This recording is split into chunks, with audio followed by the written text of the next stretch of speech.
May we present?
Hi, Hamid.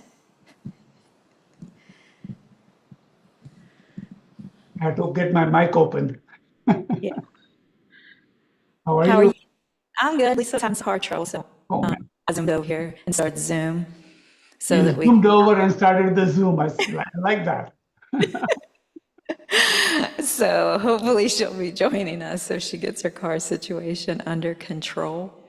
I'm making you co-host so you can share your screen. And then I'll also spotlight you. There we go. Okay, so give me 1 second. Let's see if I can. Hi, Jeevan.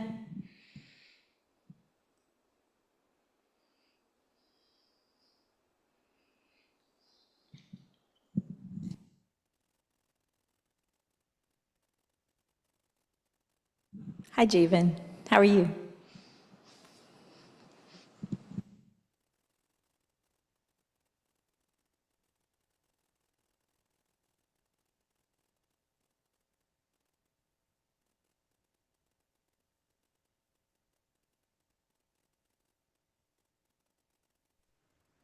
Hey, Linda, I actually had a quick question Yeah, about the taking refuge. Were you going to talk about that? not today, but we can talk about it personally because it's on a separate note. He just announced it this weekend that he's going to give refuge. Yeah, did you have a specific question for me, Yeah, Hema?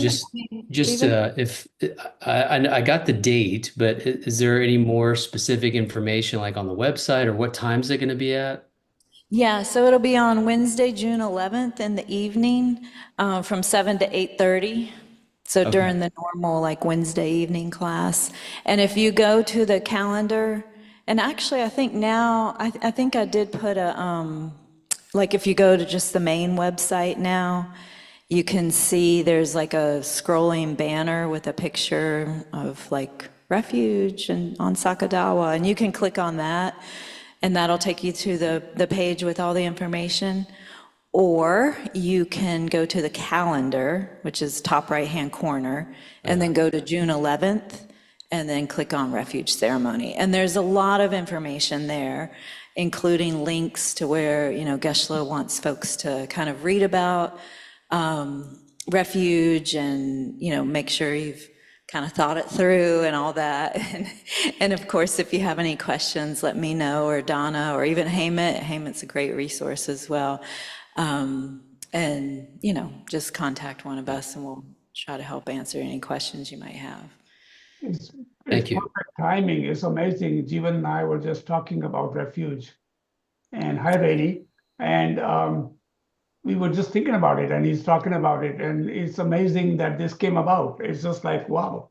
Yeah. It's funny how that happens. Yeah, you talk about mind and how teachers kind of sense it. And I spoke with Keshala, potentially, somebody is interested, and, sometimes they don't give you for a long time.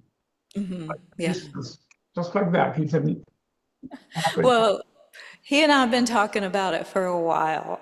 It's just that we've just now, gotten all the details ironed out and the when and all that. So it's on Sakadawa, which is an incredible day to take refuge because Sakadawa is probably the biggest Buddha holy day. It represents the Buddha's, birth, enlightenment, and parinirvana, or, passing away from this world. And so it's quite an auspicious day. So it's a great day to do any practice, but. According to a lot of the Indian calendars, the Thai calendar, the day is today. They call it Vesak. Oh, Yeah, and but Tibetan calendar follows a certain cycle, and so gotcha. it's perfect. It's usually within this week or two.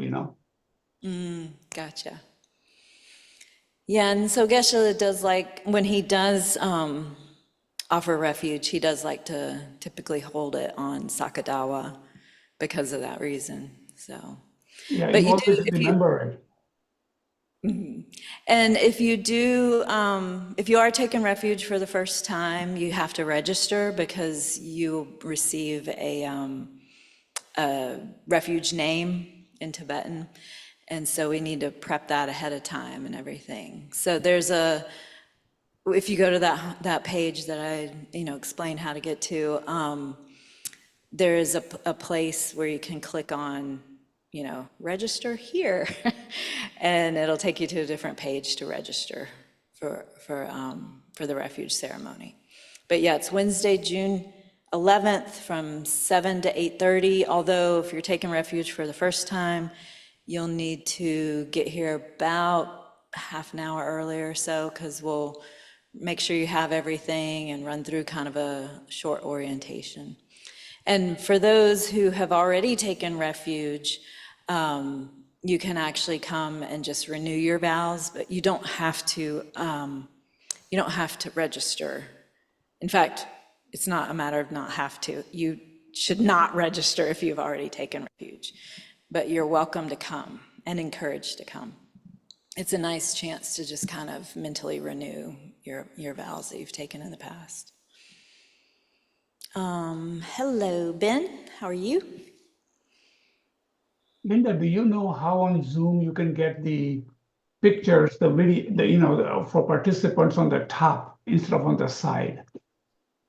So if you go to that top right-hand corner where it says view, I don't see it. try, Let's see. so yeah, there, just click on view and then maybe try standard. There should be different choices like standard, side by side, and that sort of Yeah, thing.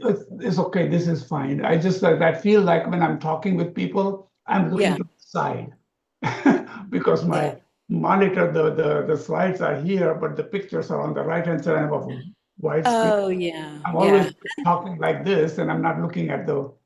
No, that's okay. It's, that's kind of normal in this day and age.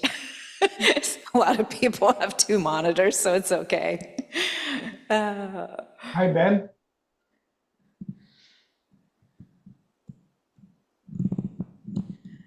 So any other questions or anything about refuge or anything else since I'm here tonight before we get started?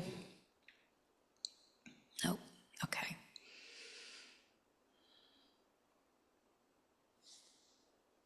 And 7 o'clock. Yeah, Some people joined right at 7, so I'll give it one more minute. yeah, that's a good idea. Let's do that.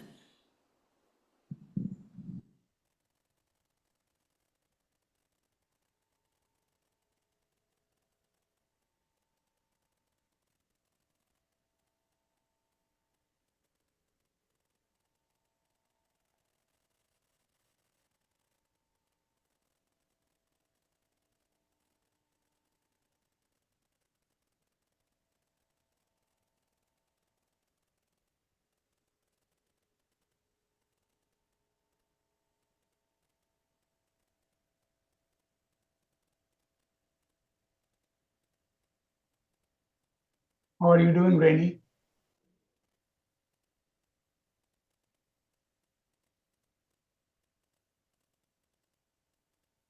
I'm doing pretty well, Emma. Thanks for asking.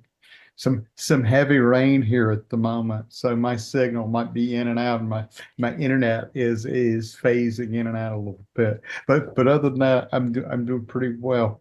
And just putting into my calendar a note about the refuge ceremony on Sakadawa. Don't want to miss that. Yeah, definitely mark your calendars for that one.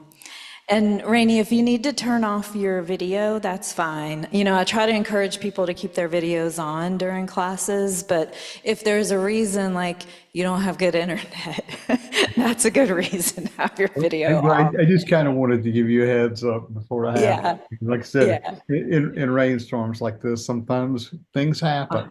Right. Correct things happen. Yeah, even here in Kadampa Center, we've lost internet before with things like that. So, yeah, we get it. Glad you're doing all right. Good. And hey, Martin. And let's see, Carmen's joining as well. Is that Ian I see hiding down there somewhere? Ian's here, yeah. He was the first one. He's got the picture of his old puppy dog. Hi. Yeah, Linda, I wanted to start by saying that the last class, which is next Monday, I definitely plan to come to the center. I want to meet with everybody. And Okay. then also, if they had any particular question, some people don't ask questions in front of others, but I'll be there in case they had a doubt or a question or something that's, anything they have, so that I can actually meet with them. I was planning to come today, and I heard it was going to rain very Yeah. heavy in some Yeah. places, and I said, Been really this is yucky. going to get me late and the traffic on Monday and all that, so I said, better to do it here. Right, no problem, Hema. And for those of you who are local, if you can come to the center next week, that'd be awesome. Okay, so let's get going. It's a few minutes after 7 o'clock. So as typical, let's start with our prostrations. Again, this is very good to do. It humbles us. We are basically saying, I want those qualities. And so we are respecting the teachings. Okay, we are not bowing down to somebody because but it is optional. If you're able to do it, great. If you can do it from your chair, that's fine. Okay.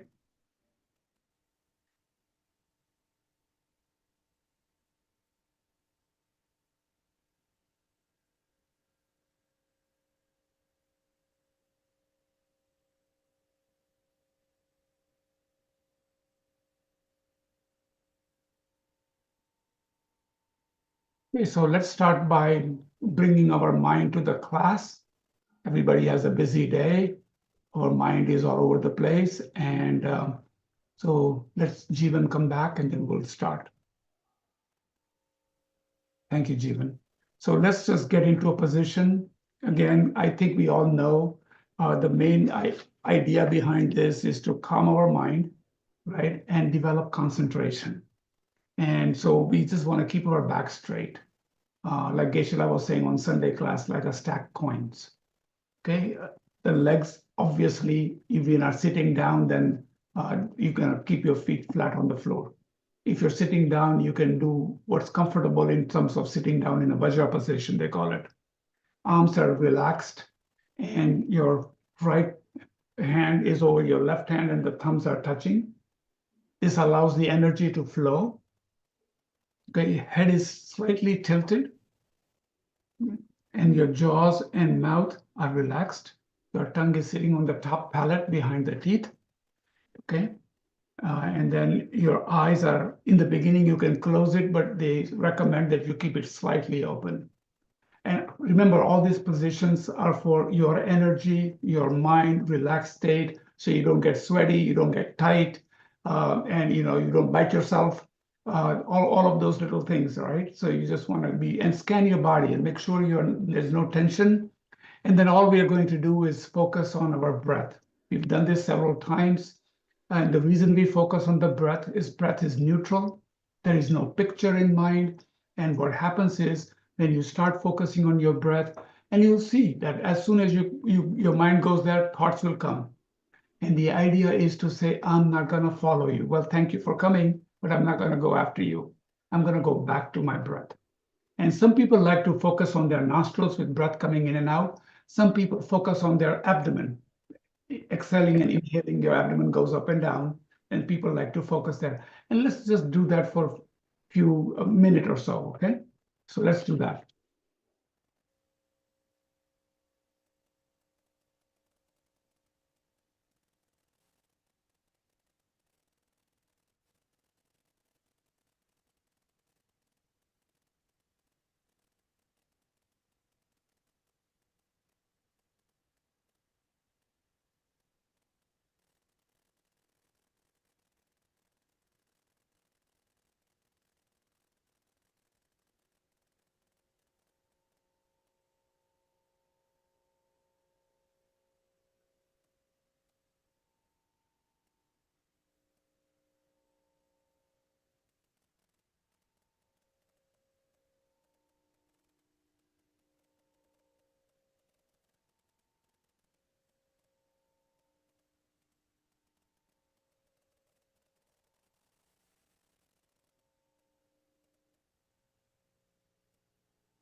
So now, within the space of calmness in your mind, think about the purpose of engaging with these teachings and cultivate an altruistic perspective.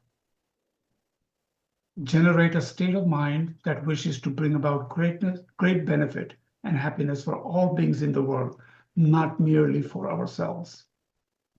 And may these teachings and the effect they have on our lives help us to alleviate the suffering of others and bring peace to all. Okay, now bring your attention back. So not going to go too much detail, just a brief recap so we understand where we were last class and how we continue, okay? So we talked about what are blessings, okay? And we started by how spiritual mentors, our teachers, inspire us, right? They keep our vows of morality. They keep our refuge strong in our hearts. They generate bodhicitta and live it. So we also are affected by it. Eventually, we can become great masters ourselves, okay? And they have a way of keeping us moving, okay, on our spiritual path. If we just think about attending the classes, how day by day, our Geshe-la teaches so many beautiful teachings and keeps our mind onto it, okay? They give us courage. If you meet with any of the geishas or nuns, they're very, very proactively keeping everything so positive, right? And they're a real source of inspiration. So what are the blessings? According to Sanskrit, there's a word called adhisthana. Don't worry about it. In a Tibetan, they call it jin lobe. What it translates that into is waves of blessings that uplift and bring magnificence. So think about it, okay? They uplift you, okay? Someone that is a source of this inspiration uplifts us, and they do that by these 4 characteristics. The truth of the teachings. When you understand the teachings and see how lineage teachings are, that uplifts you a little bit. Second, their calmness, okay, his or hers, and they have a way of keeping our turbulence down, basically. And then the wisdom they impart on us. And fourth, we are able to create merit. So a lot of people don't understand the word merit. So I'm going to explain you, and maybe it will come again one more time or two more times. Merit means positive imprints in your own mind. So think about that.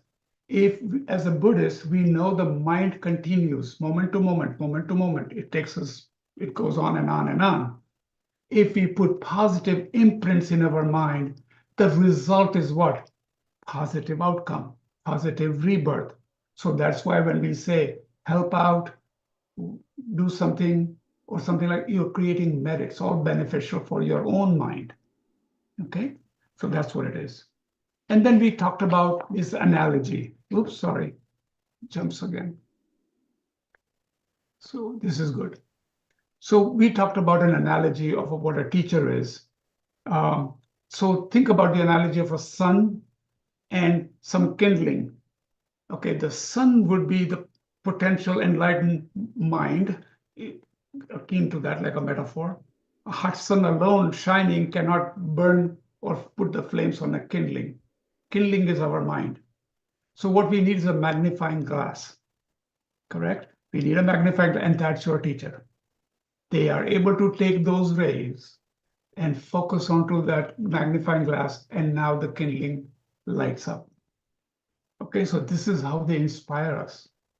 Okay. Any questions on blessings? So it's more of an inspiration in your own mind. You know, many cultures, when we bow down or when we touch, we trust the person. We have a high regards for the person. And those qualities, we respect those qualities, and we then become that way. We humble ourselves. So blessings work in many ways that way. Okay, so great.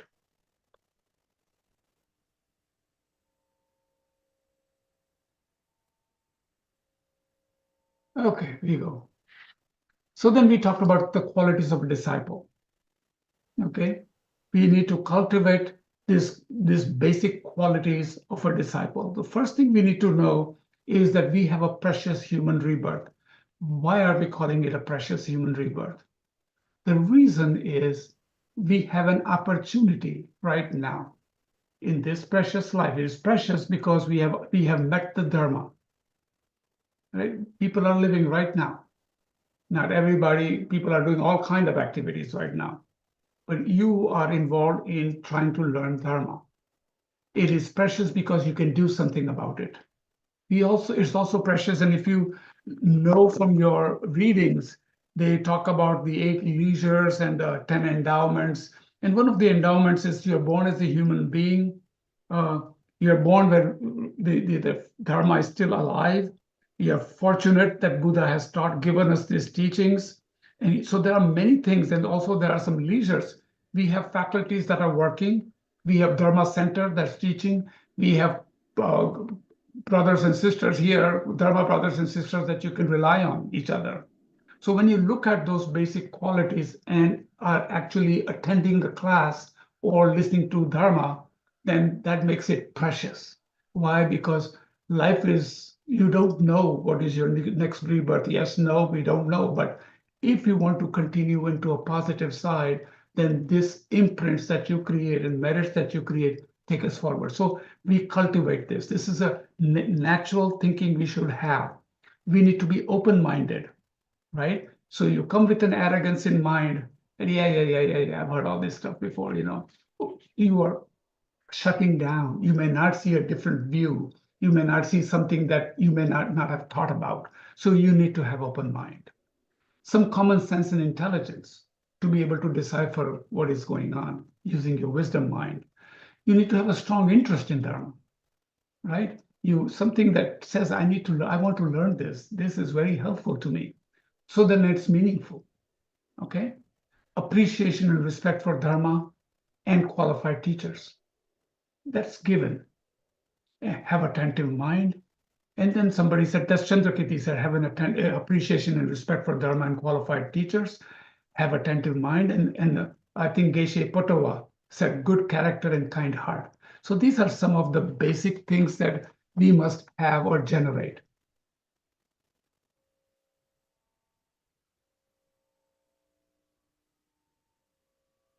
Then, if you remember, we talked about the levels of spiritual teachers. We have the professors of Buddhism, pretty objective, pretty academic. You go there, they have a little knowledge. They have enough knowledge to be able to teach you. Nothing personally not involved in it, but they give you some knowledge. So when you're searching it, it's a great place to start, right? You're learning about it, okay? Dharma instructors. Dharma instructors are important in the way that they keep you grounded. Look at it from that point. They're like somebody like me. They seek to impart something out of their own personal experience, not necessarily have all the realizations, but they have some experience. They've been in it for a while. So you can have a personal friendship. You can have question and answers and talk, and they keep you grounded. Because a lot of people come to Dharma with some fantasies. When will I get enlightened? And, when will I get meditation? And will I be able to do this? They have all kind of views before they come into Dharma. So a Dharma instructor lays all those fantasies aside, gives you practical instructions on what to expect, how to learn, what to practice, that kind of stuff. Okay? And then what we have is the meditation and ritual trainers, right? They are also just like Dharma teachers. They also teach you about meditation. I'm going to focus more on the meditation than ritual trainers, but the meditation trainers are similar. Okay? They teach you different meditation techniques. Remember, you're working with your mind, so you need some instructions, and we'll talk about that in a moment, how to relate to them. And then we have spiritual mentors. This is the important one, right? And in there, we talked about refuge and vow preceptors, lay vows and refuge and so forth. And then there's bodhisattva vows. You have a person of that. Then Mahayana masters. They know the teachings. They can teach you, okay? And then we have tantric masters that have all the realizations, okay? Completely of a much higher knowledge from base of. And then you have a root guru. Somebody you feel connected with, somebody you can talk with, somebody you feel really comfortable with. So that's your root guru, somebody that can guide you. So we went through quite a bit of details on that. So the root guru, I can say, has the most profound effect on you. That's your root guru. Okay? We went through that last class, so I'm not going to get into it in details because this is a recap. So today I'm going to start with some definitions. Why? Because we use these words quite often in the teachings, and then a lot of people are new and they're like, what did you just say? right? So it's important that we understand them. We're going to talk about why we need different levels of spiritual teachers, how to regard different levels of spiritual teachers.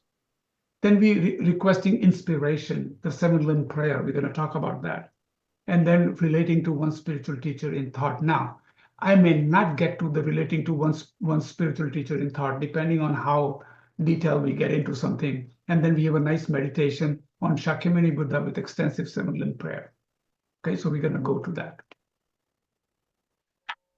So the first one I want to talk about is this Sanskrit word, Dharmakaya. It's very important to understand this word because you're going to see in a few minutes when we talk about how to relate to the teacher. We will talk about this. And it's amazing to understand. This is first thing, let's look at it. The ultimate reality of Buddha's enlightened mind, which is unborn, empty of true existence, free from conceptual thought, naturally radiant, beyond duality, spacious like sky. Okay, there are 3 bodies, they call it: Dharmakaya, Sambhogakaya, Nirmanakaya. Don't need to know them right now. Just know that the enlightened state of mind of a Buddha is known as Dharmakaya.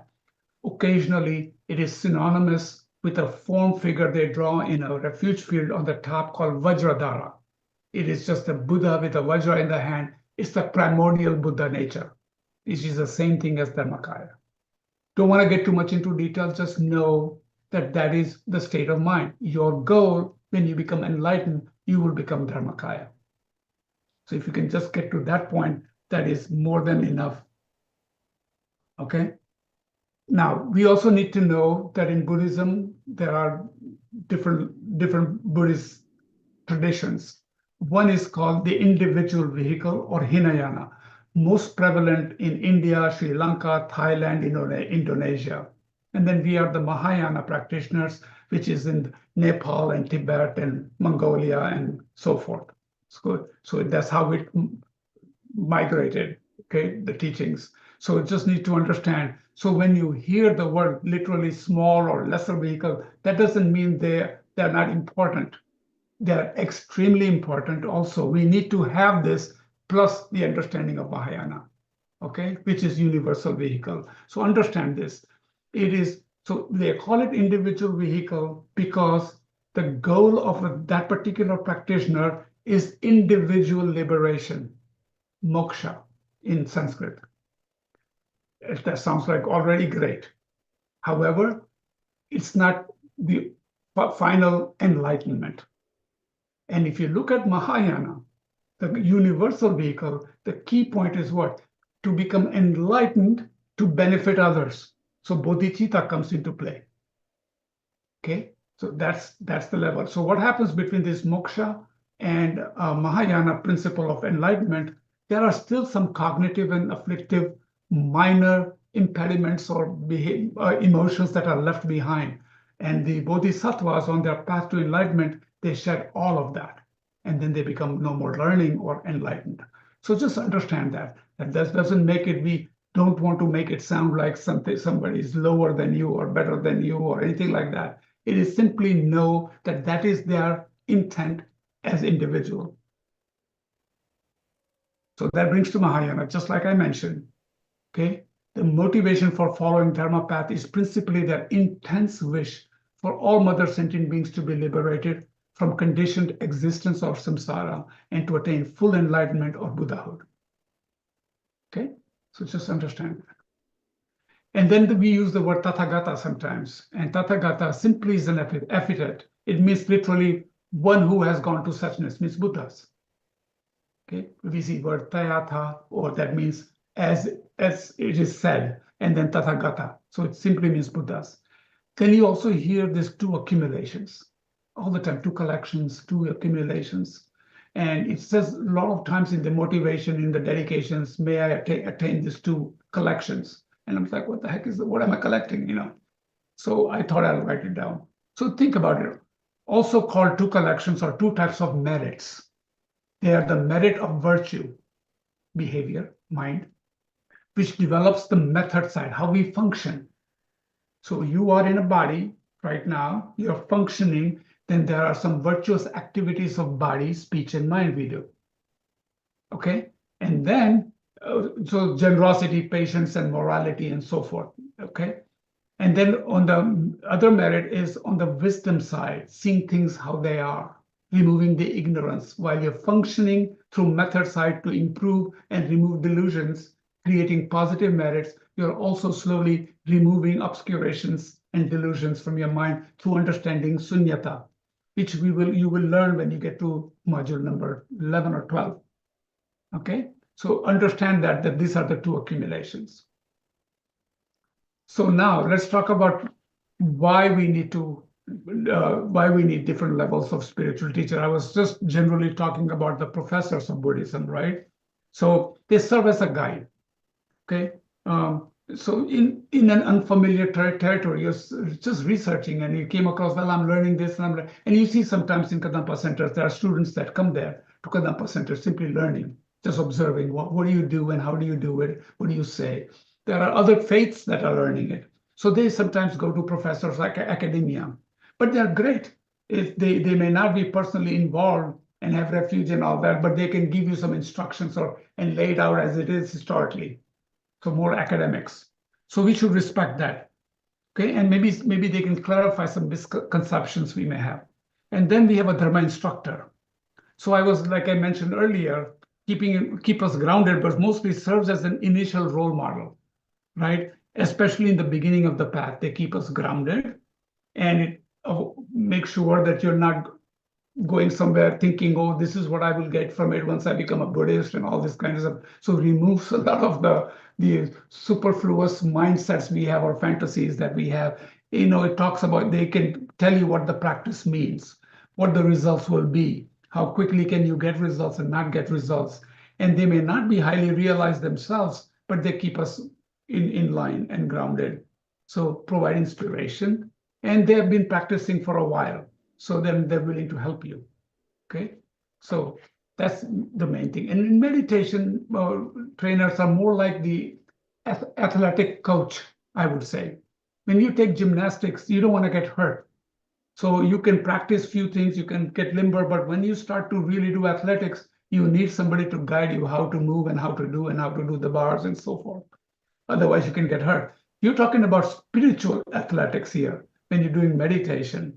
Think about it. There are various kinds of meditation, ways to sit down. Geshe-la shows us 9-round meditation, 21-round meditation. We have calm abiding meditation. We have analytical meditation. We have concentration meditation. And then when you get really good at it, you need to go through the 9 stages of meditation, right? So when somebody is teaching you about spiritual side of the meditation, then your meditation instructor is very helpful, and they also keep us grounded in that practice. Okay. So the spiritual mentor, most powerful and important spiritual teacher, their purpose is to enable a discipline and to strengthen and expand his or her your collection of merit, positive energy again, right? You've been doing something, but obviously we are in a human realm right now in samsara, and we have all kind of hallucinations and delusions going on. And a spiritual mentor will guide you so you start to move away from those delusional thoughts and go into the positive merit-making journey. And they also, as well as they teach you about the wisdom of emptiness, so you understand how these 2 wings of compassion and wisdom work together and help you. Okay, so by having these spiritual mentors, you gain a well-being in life, favorable rebirth for future lives, and eventually eliminate obstacles and liberation, and you gain liberation and enlightenment. Right? By creating these merits in your mental continuum, you are moving towards better rebirth. Okay, think about that for a second.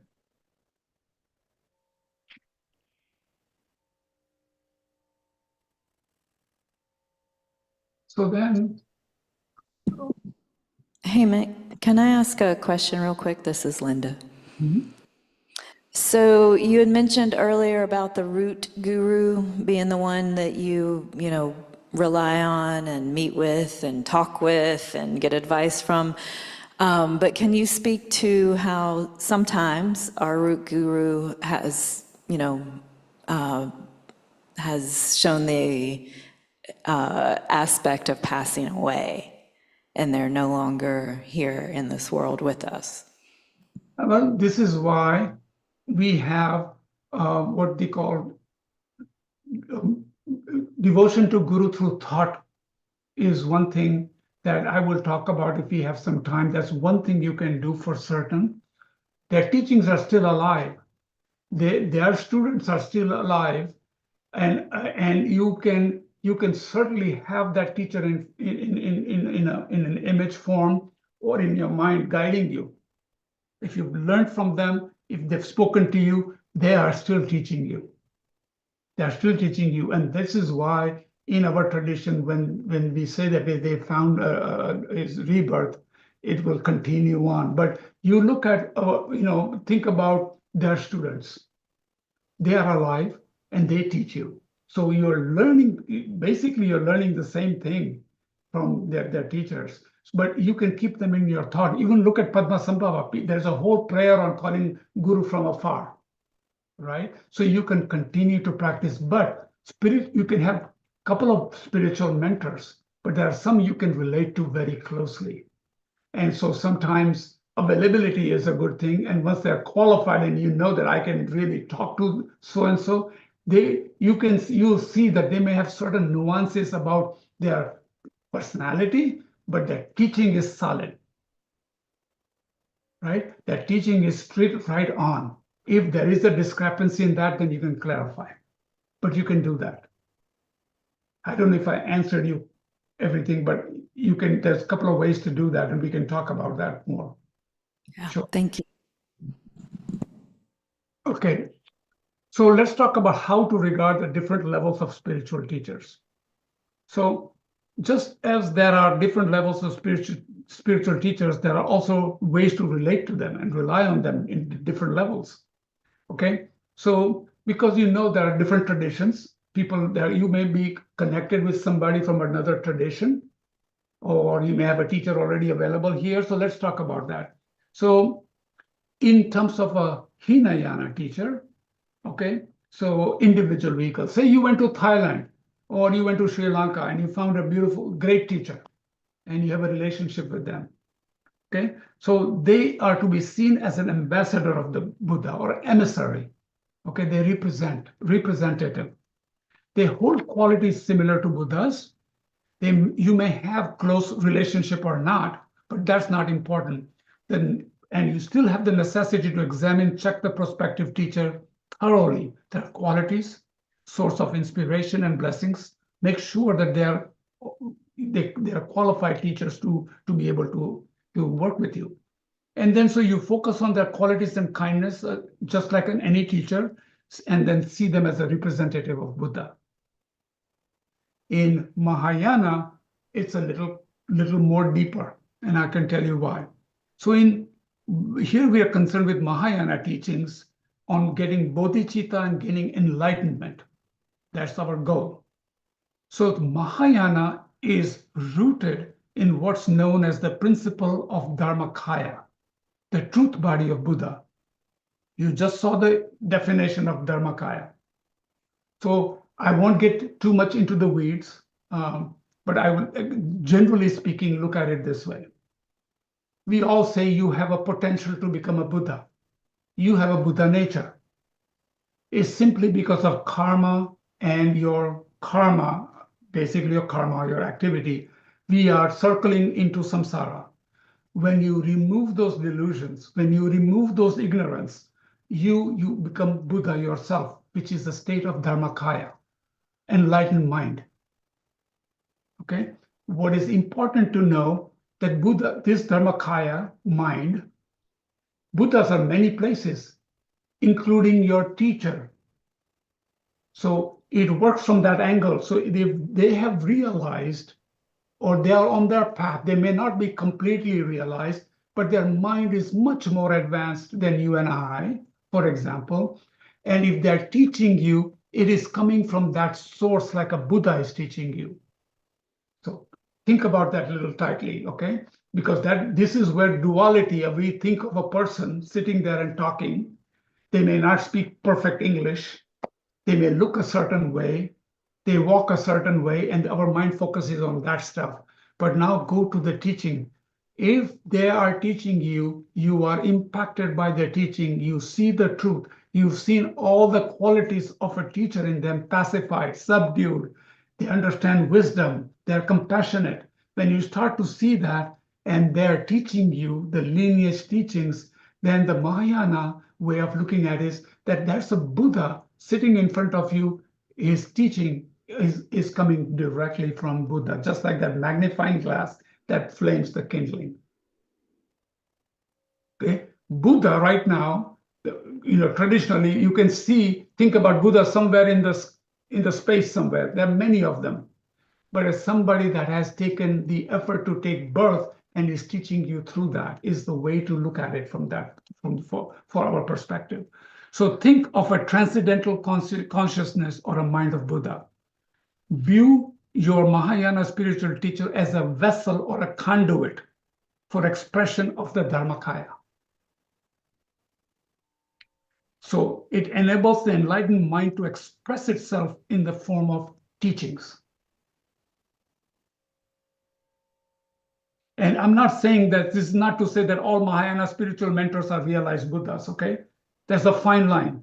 You need to look at the qualifications. You need to sense all this stuff. But you can see, once you have that relationship, you can see this individual as a true vessel of Buddha's enlightened mind, the Dharmakaya.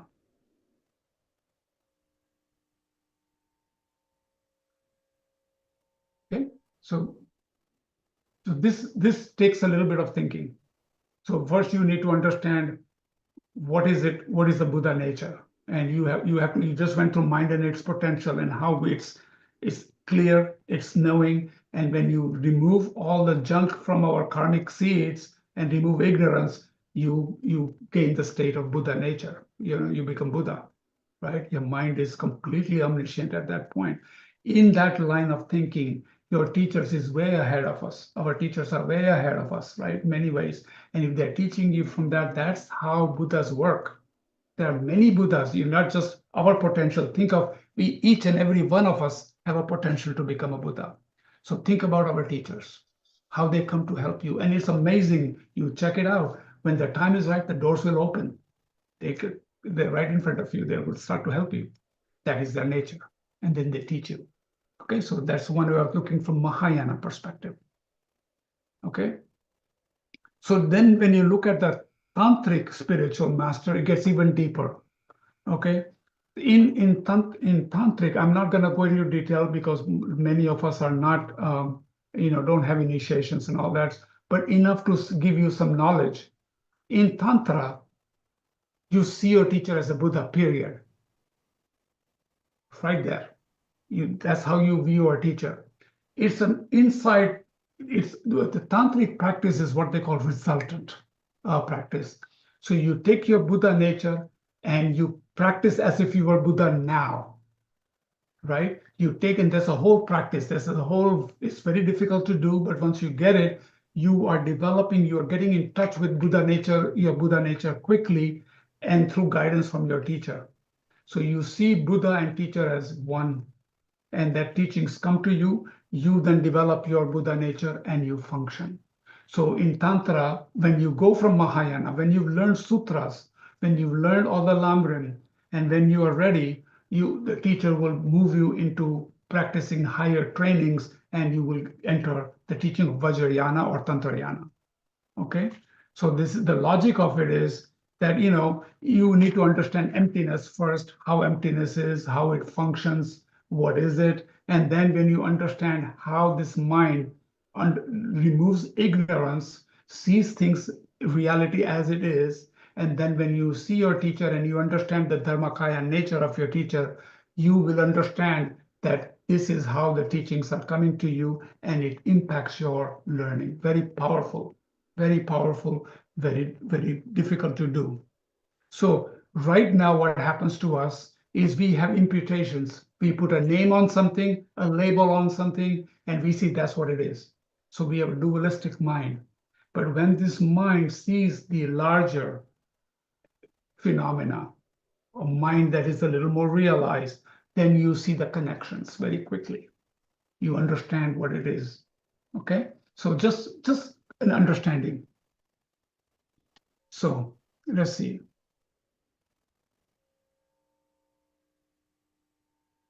So obviously, I'm going to say, like, to practice Tantra, you need all the fundamentals of Sutra teachings that we've been talking about, an understanding of impermanence, suffering, karma, emptiness, realization of bodhicitta. So then Tantra brings us to the essence.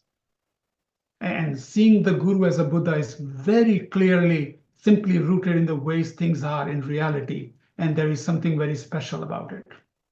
It's called the pure view. Also need to realize that your Guru is kinder than Buddhas. Think about it for a second. If you understand how they could have been realized beings, they are in a human form teaching you. Okay? So you gotta think about it. They are going through the same sufferings of samsara, basically in a human body. However, their mind is much more evolved than you and I. So they are kinder from that perspective. You can look at a picture right now, and they're not going to guide you. It will give you some teachings. If you have some knowledge, you can still gain a lot from it. However, how about a live guru that tells you, no, no, no, no, no. This will be better for you. Let's do some purification. Let me guide you. This is what you need to focus on. And when you are able to express your inner being to your teacher, and they give you guidance, and they walk you right through it, so then you remove those negative states of mind. So they are kinder than just all these other things that are going on. We can imagine, but a guru is right there in front of you in flesh and blood. So that's very important. Neither way is good or bad. This is just a mention, just taking on a form of a human body, coming back to this earth to benefit us with difficulties of a human body, such an incredible kindness. So we need to just think about that. He's with you day in and day out. Okay, so let's see.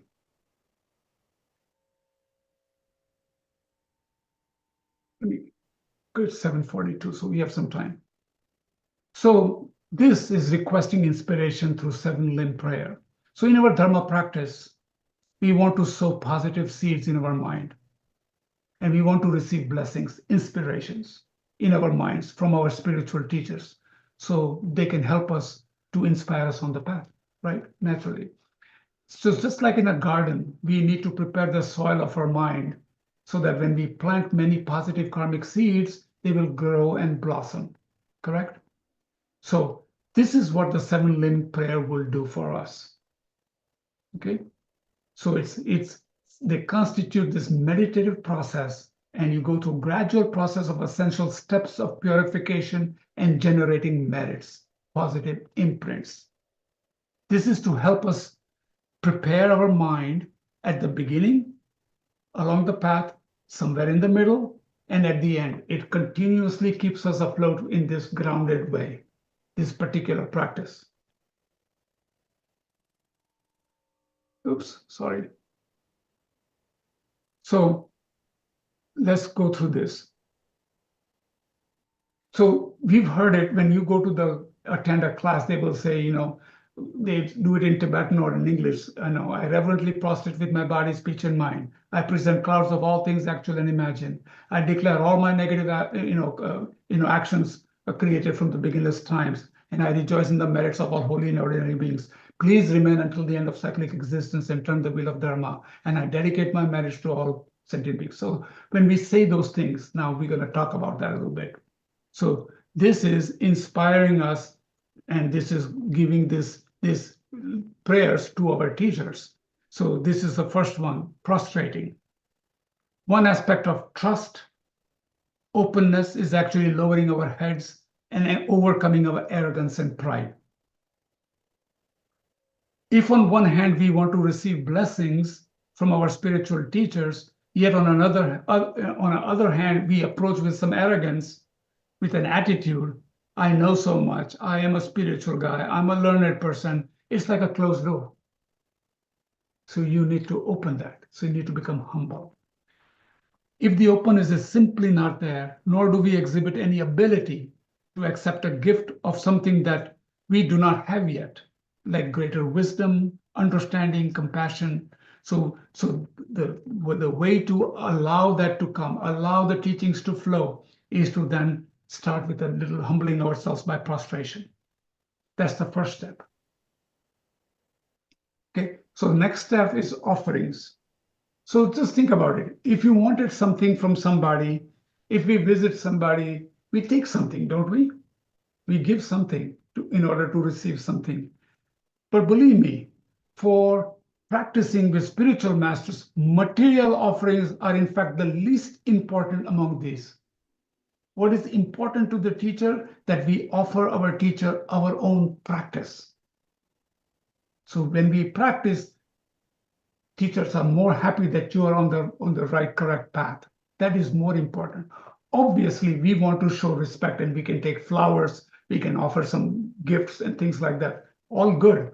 But remember, the teacher is more inspired and more happy when you see that you're offering them your practice. Okay?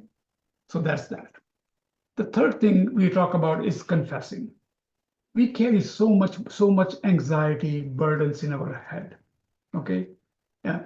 And when you reveal your faults and wrongdoings, we just lay them bare. You know, all of our negative actions, all of our mistakes that we've committed through body, speech, and mind, we clear our minds. It's like there. And remember, in Buddhism, there is no guilt.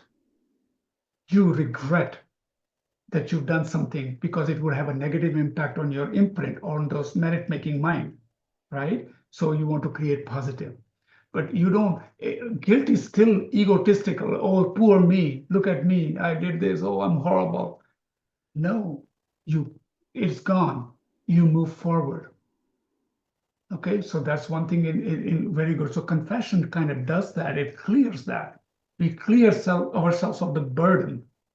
Since we are asking to receive and filled with blessing, we need an empty vessel. We need a vessel of our mind to be empty so we can receive this inspiration, we can receive the teachings. If it's polluted, then it's very hard to go in. Okay? So we need to do that. It's quite difficult to do though.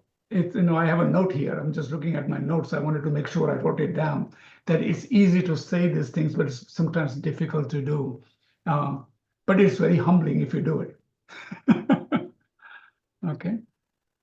Any questions so far on what we've talked about? I covered so many things, and I just want to make sure that I pause a little bit, that you understand different types of teachers, what a disciple's mind should be, some definitions, how we relate to the teachers, why we have different various types of teachers, and how do we relate to them.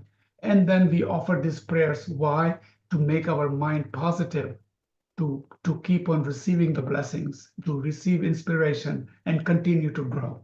Okay, so kind of put the story together. So because each thing has a lot of little branches itself, right? And we lose ourselves sometimes. So these are the first 3 of the 7 limbs. So let's go to the next one. So rejoicing. Rejoicing, generating a strong appreciations, you will be inspired to do what it's a very positive way, being happy about somebody doing positive thing. And to be happy with that itself is a merit. Why? Because we get inspired by those positive merits that other people are doing. And if you see those things as good, then guess where those imprints are going? In your mind. Remember, it's about you becoming a Buddha too, right? So it's about that. So when you see something positive taking place, when you rejoice in happiness of others, you are also creating an imprint in your mind that you would like to do something like that. You would want to do something like that. So those are positive things. Okay, saving lives, for example, working environmentally, working in the garden, helping others, so many positive things. Okay, and remember one thing, because of your positive karma, you are learning and this teaching, and you're in the Dharma classes today. So there are a lot of positive things you did. There's some imprint in you somewhere that says, I need to learn this stuff. I need to learn this. And that's what brought you here. You could have gone out today playing some game of sports or something, but you decided to join the class, right? Or you attend Sunday classes. So think about that for a second. Those are positive karma, positive imprints. So the more merit we have, the more delusions are diminished. More positive you create, more negative goes away. Simple balance. So then we are requesting the Buddhas to remain. This is the fifth of the 7 limbs, requesting Buddhas to remain strongly, not to fade away, not to pass into parinirvana, not to die away and be totally inaccessible to us. If the Buddhas are inaccessible to us, then some of the elements that we need to have perfect human rebirth simply won't exist, right? And we are so fortunate. We are so fortunate. I sometimes think about it. How in the world did we find Kadampa Center here? There's still a anomaly for me. Like, wow, in South, in Raleigh, So sometimes just the karmic seeds, environmental karma brings things together. And so then what happens is some of those endowments we talked about, precious human rebirth, are contingent upon presence of Buddhas during our time. Buddhas have to be around. Our teachers are here. Our lamas are here. Visiting teachers are coming in. These are all, you don't know how Buddhas come to you, how they approach you. You may see them as a simple person sometimes, but you don't know how realized one person is. So from our hearts, we request Buddhas to remain so we can continue to move our journey forward, right? And so for that very reason, the next thing is we beseech the gurus and Buddhas to teach, right? This is about number 6. In this case, Buddhas include our spiritual mentors. As we perform these 7 limbs, as we express our requests, what happens, our offerings and prostrations and so forth, we should include our spiritual mentors among those who are objects of our prayers. We beseech the Buddhas and our teachers to teach us. There's a famous verse from, Liberation in Palm of Your Hand. I was thinking about page 281. This is what Pabonka Rinpoche says. The great ones do not wash away sin and water, by sin and with water. They do not wash away our sin by water. They do not get rid of beings of sufferings with touch of their hands. They do not transfer their realizations of suchness onto others. They liberate by teaching the truth of suchness. And Buddha says, I can show you the path. You walk the path. So teachings are absolutely important. And like Geshe-la told me, great Panditji, all this is good, integrate. Not only intellectual knowledge, easy for me to say page 281 of Pabonka Rinpoche, but how much of that is going in is another whole question. So I also ask you the same thing. Just Geshe-la has told me, when you learn few things, if 1 or 2 good qualities go in you and you check yourself, is this integrating? Is it really resonating? Then you have made a progress, right? Good. So to be effective, the teachers need to be here, basically, right? That's the whole idea. And then what we want to do is, let's see, one more thing, yes. For gurus to be here, it has to be in your karma. So what happens is when you say in your prayer, please remain until the end of cyclic existence. Please remain until, what are you doing? You're putting those seeds in your mind to have teachings, right? When you show them respect and you keep on saying that, you are really putting imprints in your mind. When you have the imprints in your mind to learn, doors will open. Buddhas are there to benefit you. Teachers will come and you will learn. So this is why we do these prayers. It is actually putting those positive merit and in your continuum. Okay? So then we dedicate. This is the last of the 7 limbs. So what happens by dedicating? What are we doing by dedicating? We do that with all the teachings we dedicate at the end. What it does is we direct and seal our merits, okay? So they can't be destroyed. You really like direct yourself. I need this. I'm going to do this. This is my path. So what happens? It gets really embedded in you. And that's what it's an energy forward. So you move forward. Okay. So what happens if you go with the attitude of anger or something, it burns so many merits away so quickly. So we need to always keep that in mind to develop this humbleness in us so that we can continue to learn and learn from our teachers and we protect it. So any questions on 7 limbs? So I will start a little bit on relating one spiritual teacher on thought. I'm not going to complete it all, but then we'll do a meditation on 7 limbs and then we'll call it because it's 7:55. I want to not keep everybody's, it's late in the evening, and I will complete it next time in the last class, thoughts and action, and then we'll do a summary. Okay, quick, and then Q&A. All right. So I already finished this. So just a couple of points here relating to one spiritual teacher in thought. Once you make the decision to become a disciple of a particular teacher and you establish a bond with that person as your teacher, this all happens in your mind. Okay, then you're not making buddies. Let's go out, guy. It's not that kind of a relationship. It is in your mind. Okay, so you got to remember that once you made the decision and you entered into this relationship, then what follows are actual practices of learning how to rely on your spiritual masters. Is meditation in your mind. This includes meditations and ways of thinking that reinforce and accompany your relationship. Okay, there are many practices in this in sutra level focusing on qualities of teachers. Okay, so then we say how to relate this. How do you go forward with this? So maybe I'm thinking about not getting too deep into this because it will go on and on and on. So what I'm going to do is I'm going to say one more point and then we'll go to the meditation. So contemplating on the qualities of a spiritual mentor. So what you do is you develop a strong respect and devotion for your spiritual mentor by thinking in meditating in this way.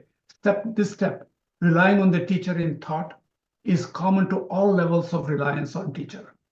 We are not denying that the teacher has any faults.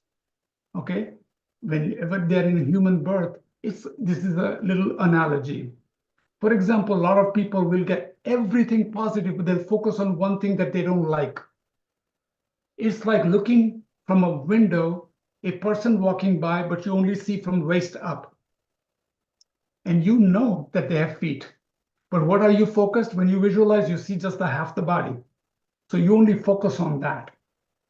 So when you're thinking about something, there is a way of training your mind to look at the qualities of the teacher and the teachings, rather than looking at how come he always holds his hand up? How come he always carries his bag on the left side? How come he doesn't take, we get focused on so many little nuances. I don't know what we expect the person to do, but remember you're focused on the teachings and the qualities of the teachers. So I'm just going to stop at that, and then we can continue in the next class with that. So let me move forward and let's do this meditation. I'm going to go. So let's get in a position of a meditation. So this is the meditation on Shakyamuni Buddha with extensive 7-limb prayer. This meditation was put together by Lama Zopa Rinpoche, our teacher, with special emphasis on 7-limb practice and doing the meditation of refuge and bodhicitta. But we're going to focus on the 7-limb. So again, just make sure your back is straight, arms rounded and all. Just you basically know the meditation position. And just relax your mind.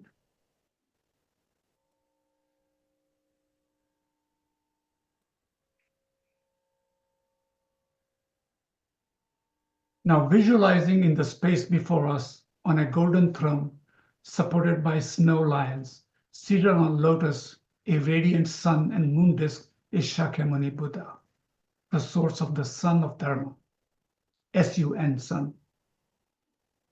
He has blue-black hair, red smiling lips, blue eyes. He wears the robes of a monk. His body emanates an aura of golden light. He manifests in our lives as various teachers, has given us the gift of the teachings themselves, and has established the community, the Sangha. So first, generating the mind of refuge and the mind of entrustment in this perfect energy, in this perfect teacher, in all of these teachings. Thinking of what we are afraid of, that we would like to avoid, especially thinking of what we would like to achieve with our lives, knowing that we have a great potential, and yet we have not yet managed to actualize it. Knowing that so many living beings are in pain and suffering and wanting to do something about it.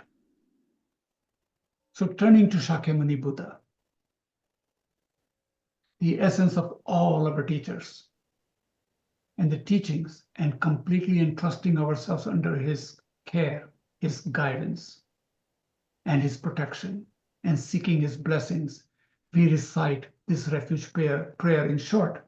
And you can say, to the Guru, I go for refuge. To the Buddha, I go for refuge. To the Dharma, I go for refuge. And to the Sangha, I go for refuge.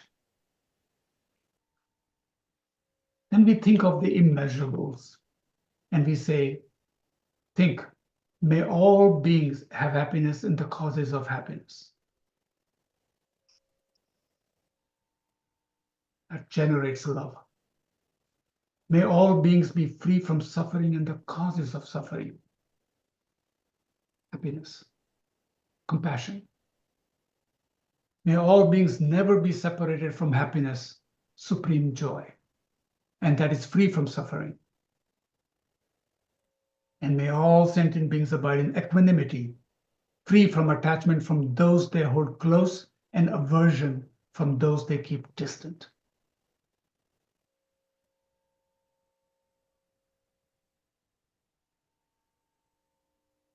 Then very strongly connecting with Shakyamuni Buddha, seeing Shakyamuni as the teacher, manifesting in various forms to guide us, and as the Buddha that we ourselves will become. This is that Dharmakaya we talked about. So developing a firm conviction, commitment, and entrustment into this energy.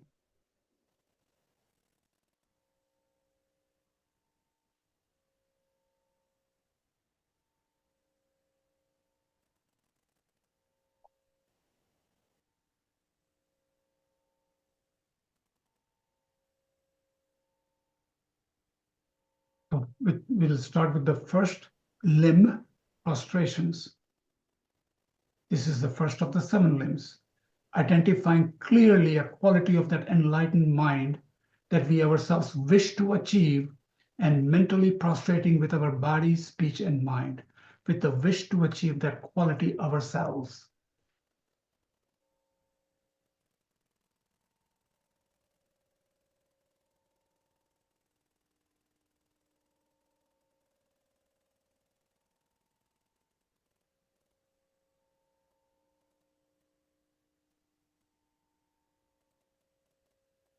Limb number 2, offering.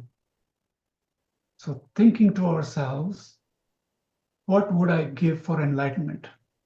Perfect wisdom, perfect compassion, perfect ability. What is that worth to me? And visualizing, making an offering. You're walking up to the Shakyamuni Buddha and presenting this offering. as we present it, it multiplies, filling all the entire expanse of space, whatever that is you're offering.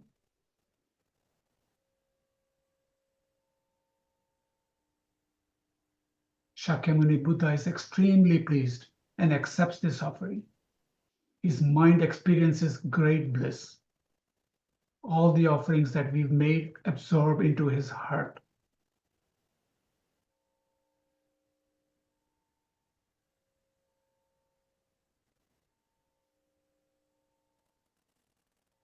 Limb number 3, confessing.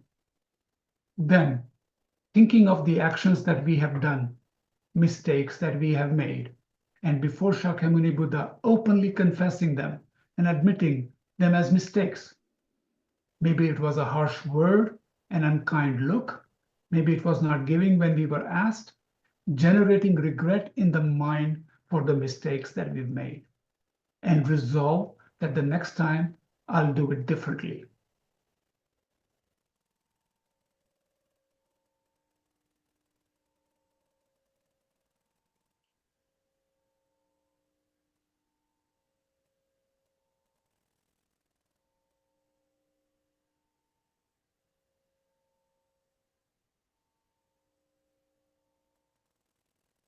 Limb number 4, rejoicing.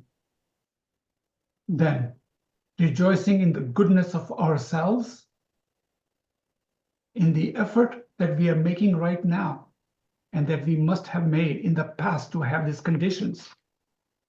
Some goodness that we've done to others, some sincere wish of our heart, thinking how wonderful it is.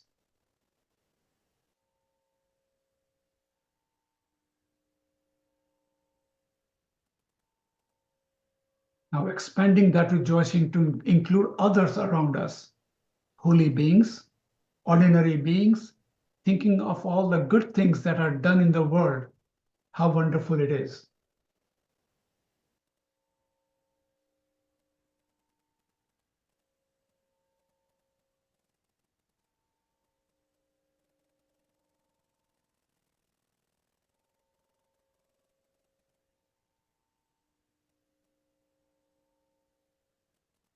Limb number 5, requesting. Then, requesting our teacher to stay with us and never to leave our side until we achieve liberation and enlightenment that we seek. Offering them a golden throne, a double dorji, representing firmness and stability.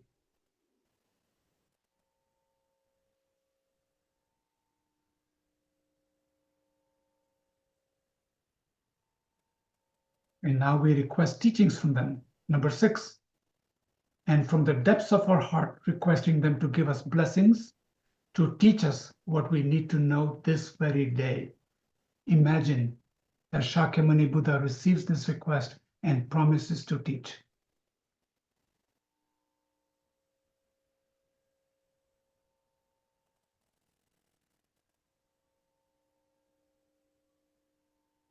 Seven, we want to dedicate this, then dedicating all this positive energy to enlightenment of ourselves and others.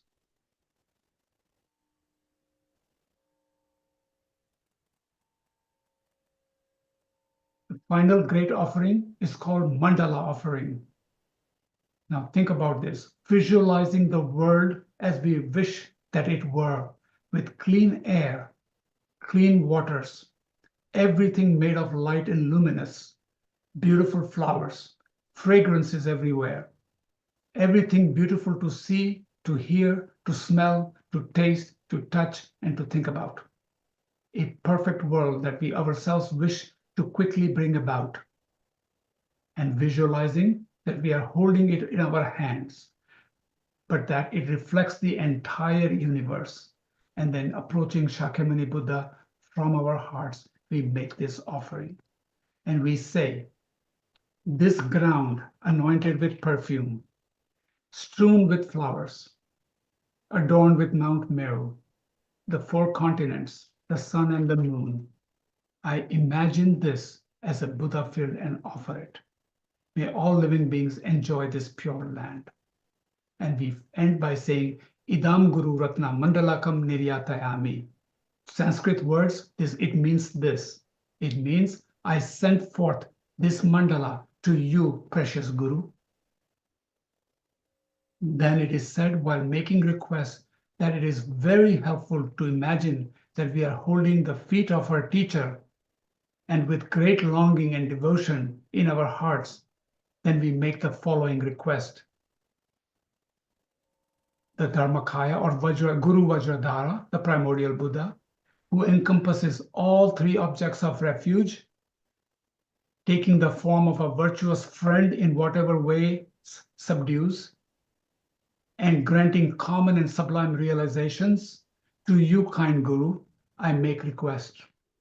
Or Gurus, whose holy body is created by millions of virtues and goodness, whose holy speech fulfills the wishes of all sentient beings, whose holy mind sees every existence exactly. At the holy feet of principle of all Shakyas, I make request.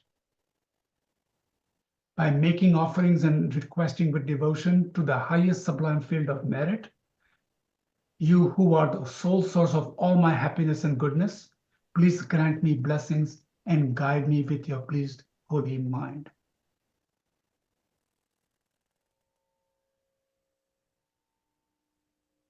So now, visualizing Sakyamuni Buddha in response to our request comes to the crown of your head.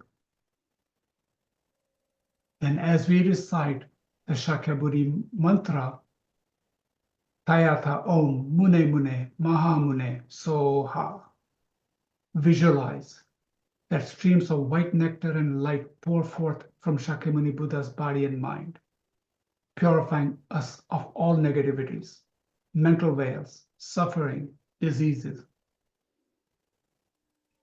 And then he, Shakyamuni Buddha, melts into a stream of golden light and descends to our hearts, becoming inseparably mixed with our own mind. Our body and mind are completely pervaded by this golden light of enlightenment, perfect wisdom, perfect compassion, perfect ability. We are clarified as pure light beings, abiding in the world solely for the purpose of benefiting others. This is me.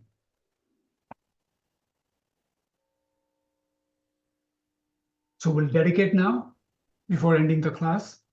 So I'm dedicating all the positive energies that we have generated during this meditation to the quick enlightenment of each and every living being. May we ourselves quickly attain the state of Guru Buddha and become exactly what is needed to benefit all. May we generate the bodhicitta which has not been generated, and may the bodhicitta which has been generated never decline, but always increase.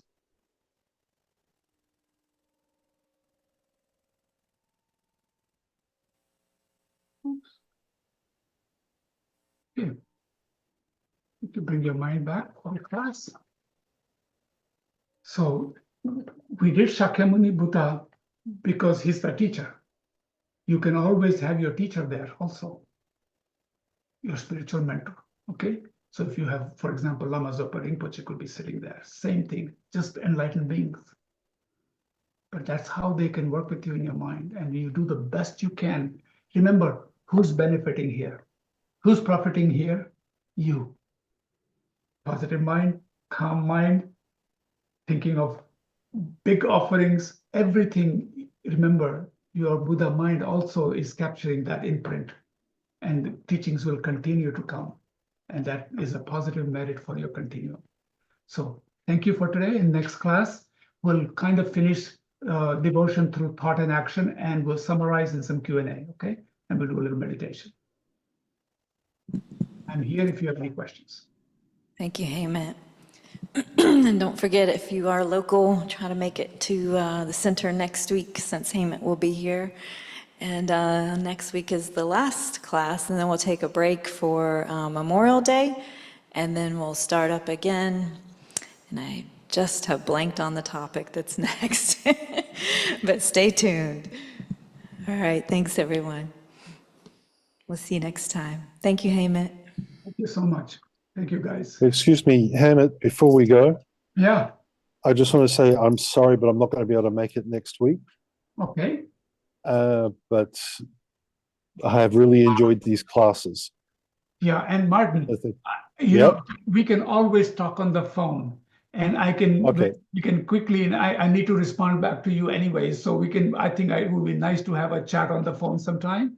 And we can Okay. catch up on anything you need to catch up. There's no problems at all, Martin. Thank you very much. And Martin, of Okay. course, the classes are recorded as well, so you can watch the next week's class. All right, take care. Say hi to Amy. Thank you. Thank you. I Hannah. will. Thank you. Thank you. Bye now. Good night.